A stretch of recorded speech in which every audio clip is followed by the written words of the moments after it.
ترمذی شریف کی حدیث پاک ہے، میرے آقا صلی اللہ علیہ وسلم نے ارشاد فرمایا اللہ کی راہ میں مال پیش کرو، مشہور روایت ہے، آپ سب نے سنی ہوگی۔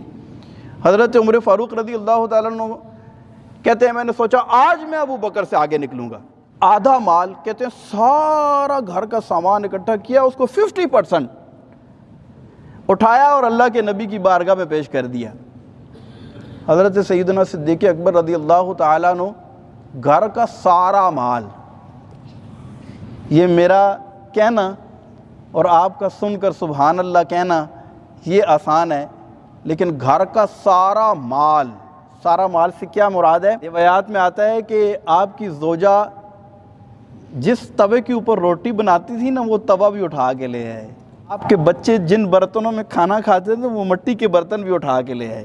اور آپ کو پتہ ہے کہ گاؤں میں یا جہاں پر کچے مکانات ہوتے ہیں، کچی دیواریں ہوتی ہیں، عورتیں وہ سینے پر ہونے کا کام کرتی ہیں سوئی سے، تو کیا کرتی ہیں وہ سوئی جو ہے نا جب فارغ ہوتی ہے تو وہ دیوار میں لگا دیتی ہیں، کچی دیوار میں۔ جو پرانے جو یہاں پر ہمارے بزرگ بیٹھے ہیں شاید ان کو میری بات سمجھ میں آئے، وہ کچی دیوار میں کیا کرتی ہیں سوئی ایسے لگا دیتی ہیں۔ صدیق اکبر دیوار کے اوپر ہاتھ پھیر رہے ہیں، ایسا نہ ہو کہ سوئی لگی ہوئی رہ جائے۔ سیدنا صدیق اکبر رضی اللہ تعالیٰ عنہ سے ارشاد فرمایا ما بقیت لأہلک یا ابا بکر، اپنے گھر والوں کے لیے آپ نے کیا چھوڑا؟ عرض کرنے لگے ابقیت لہم اللہ ورسولہ، اپنے گھر والوں کے لیے اللہ اور اس کا رسول چھوڑ آیا ہوں۔ ہائے ہائے ہائے ہائے، اللہ کے نبی نے ارشاد فرمایا اچھا پھر آگے سے ہٹو، پیچھے جبریل کھڑے ہیں۔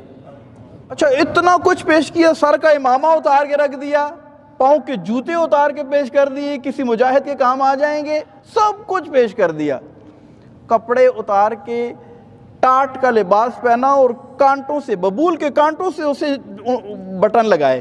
نبی پاک صلی اللہ علیہ وسلم ارشاد فرماتے ہیں ابو بکر تیرے اس انداز کو اللہ نے اتنا پسند کیا آج جبریل نے بھی یہ لباس پہنا ہوا ہے، بلکہ اللہ نے حکم دیا ہے سارے زمین سے لے کر آسمان تک فرشتوں کی قطار ہے، سب نے یہ لباس پہنا ہوا ہے۔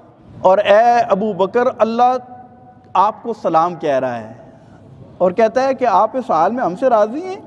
خودی کو کر بلند اتنا کہ ہر تقدیر سے پہلے خدا بندے سے خود پوچھے بتا تیری رضا کیا ہے۔